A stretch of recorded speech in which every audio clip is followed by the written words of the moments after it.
ప్రభువు నామమున అందరికీ శుభోదయం.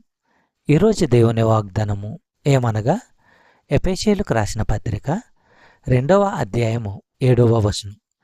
క్రీస్తు యేసునందు మనలను ఆయనతో కూడా లేపి పరలోకమందు ఆయనతో కూడా కూర్చుండబెట్టెను. సహోదరి సహోదరులారా, మన విషయంలో దేవునికున్న ఘనమైన సంకల్పము ఇదే. ఇది మనకు ఏమేమి తెస్తుందో ఎవరైనా కనీసం ఊహించనైనా ఊహించలేరు.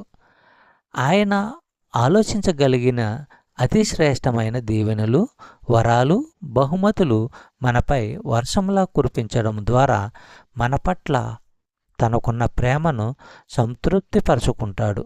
శాశ్వత యుగాలు ఆయన అలా చేస్తూనే ఉంటాడు. చెప్పబడిన వాగ్దానము దేవుడు దీవించి ఆశీర్వదించును గాక.